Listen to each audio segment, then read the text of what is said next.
Salza Rizka Febrisayani. Saya dari kelompok 4. Di sini saya akan menjelaskan tentang definisi diabetes mellitus atau DM. Apa sih itu DM? Diabetes mellitus klinis adalah suatu sindroma gangguan metabolisme dengan hiperglikemia yang tidak semestinya akibat suatu defisiensi sekresi insulin atau berkurangnya efektivitas biologis dari insulin atau keduanya. Hai, perkenalkan nama saya Wanda Alfiani Syifa. Di sini saya akan menjelaskan tentang diabetes mellitus tipe 1. Sebelum saya menjelaskan, saya ingin bertanya, diabetes mellitus tipe 1 itu apa sih? Oke, di sini saya akan menjelaskan. Diabetes mellitus tipe 1 merupakan gangguan autoimun yang menyebabkan sistem ketahanan tubuh menyerang dan merusak sel-sel yang memproduksi hormon insulin. Sehingga pankreas tidak dapat memproduksi hormon insulin dengan baik yang mengakibatkan tubuh kekurangan insulin dan meningkatkan kadar glukosa dalam darah. Biasanya diabetes mellitus tipe 1 itu menyerang usia di bawah 40 tahun khususnya pada remaja. Terus juga terjadi karena adanya faktor genetik atau keturunan dan kurangnya konsumsi vitamin D. Halo guys, Assalamualaikum warahmatullahi wabarakatuh. Kenalkan, aku Rizky Nanti Hadaya. Aku biasa dipanggil Ananti dari Fakultas Ilmu Kesehatan Program Studi S1 Keperawatan dengan NPM 24201516060. Baik, teman-teman, di sini aku akan menjelaskan tentang klasifikasi dari diabetes tipe 2. Teman-teman tahu nggak sih kalau diabetes tipe 2 merupakan tipe penyakit gula yang paling banyak sering terjadi loh. Angka kejadiannya sekitar 90 sampai dengan 95% dari banyaknya kasus penyakit kencing manis di dunia loh. Kejadian ini disebut dengan adult onset diabetes yang sering terjadi pada orang dewasa. Tidak seperti pada diabetes tipe 1, pada penderita diabetes kedua ini tetap memproduksi insulin, tetapi produksi insulin yang dihasilkan tidak mencukupi kebutuhan tubuh. Penyebab persis terjadinya diabetes tipe 2 ini masih belum dipastikan, tetapi para ahli percaya bahwa kombinasi antara faktor genetik dan lingkungan berperan dalam memicu terjadinya diabetes tipe 2 ini. Kelebihan berat badan merupakan penyebab utama terjadinya penyakit gula atau penyakit diabetes. Eits, jangan salah loh guys, tidak semua penderita penyakit diabetes mellitus tipe 2 ini memiliki berat badan yang berlebih.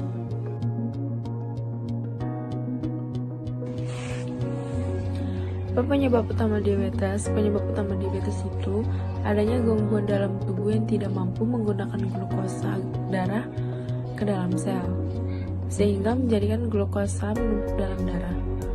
Gangguan tersebut terdapat pada tipe diabetesnya. Tipe diabetes ada dua. Yang pertama itu disebabkan oleh sistem kekebalan tubuh yang menyerang virus dan bakteri, malah menyerang sel penghancur insulin.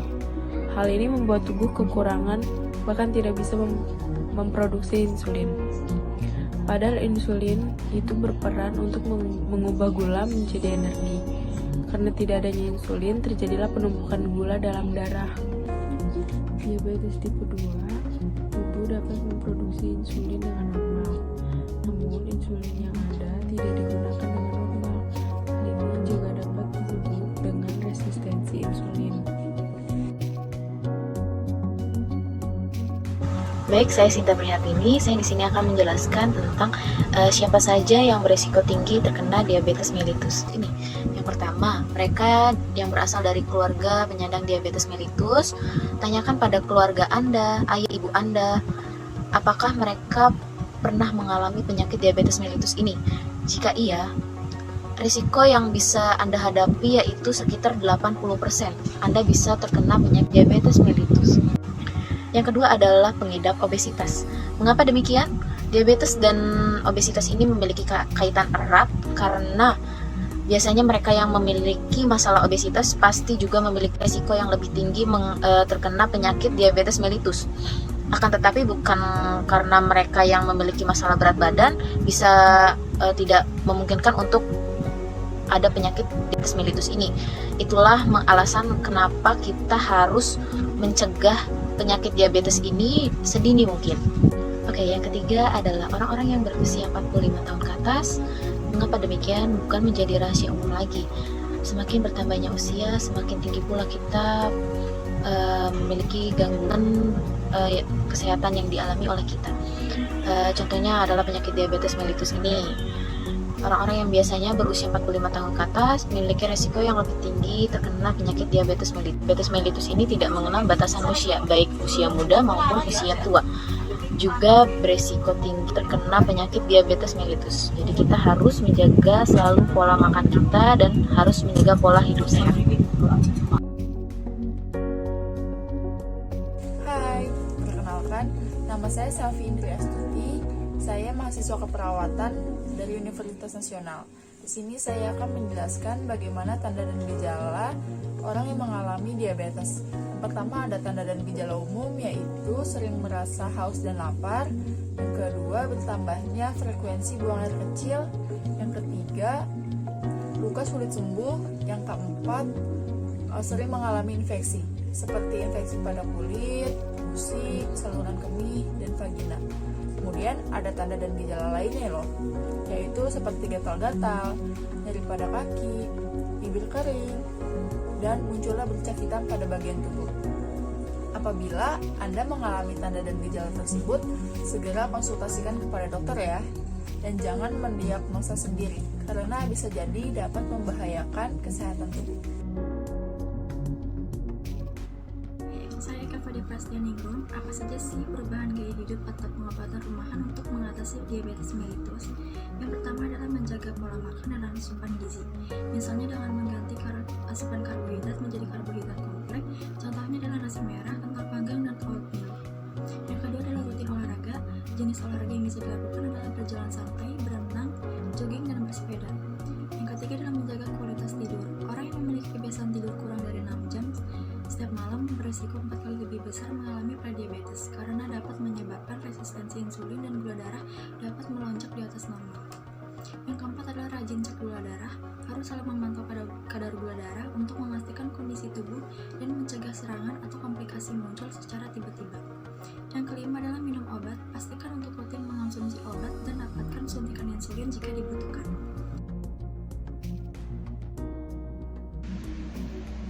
Baik, perkenalkan, nama saya dengan Andri Budiana. Saat ini saya akan menjelaskan tentang bagaimana cara mencegah diabetes mellitus itu sendiri. Nah, yang pertama ada raih berat badan sehat. Nah, yang pertama itu dengan cara menghindari obesitas, karena obesitas adalah salah satu penyebab diabetes tipe 2. Kemudian ada diet kalori dan rendah lemak. Nah, cara yang kedua adalah banyak makan buah dan sayuran. Nah, makan buah dan sayur segar setiap hari akan menjaga pola makan kita tetap sehat. Nah, yang ketiga ada kurangi gula. Nah, hal ini juga sangat berperan penting dalam mencegah diabetes mellitus. Dan dapat dengan membatasi konsumsi gula, mengganti pemanis gula dengan pemanis rendah kalori, dan mengontrol asupan gula.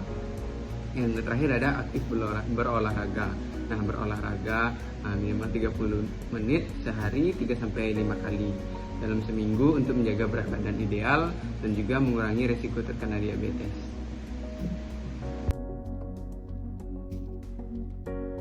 Baik, selanjutnya tujuan dari diet diabetes mellitus. Yang pertama, mempertahankan kadar glukosa darah supaya mendekati normal dengan menyeimbangkan asupan makanan dengan insulin, obat penurun glukosa, dan aktivitas fisik. Kemudian yang kedua, mencapai dan mempertahankan kadar lipida serum normal. Yang ketiga, memberi cukup energi untuk mempertahankan atau mencapai berat badan normal. Yang keempat, menghindari atau menangani komplikasi akut pasien serta masalah yang berhubungan dengan latihan jasmani. Yang kelima, meningkatkan derajat kesehatan serta keseluruhan melalui gizi yang optimal. Sekian. Saya Juli Antari akan membahas tentang pengobatan penyakit diabetes. Nah, bagaimana sih pengobatan penyakit diabetes? Jadi, pengobatan penyakit diabetes dilakukan dengan perbaikan pola makan dan juga gaya hidup. Penderita penyakit diabetes dianjurkan untuk lebih banyak mengkonsumsi buah dan sayuran serta mengganti asupan gula dengan pemanis yang lebih aman. Selain itu, penderita penyakit diabetes juga harus aktif dalam berolahraga dan juga rutin.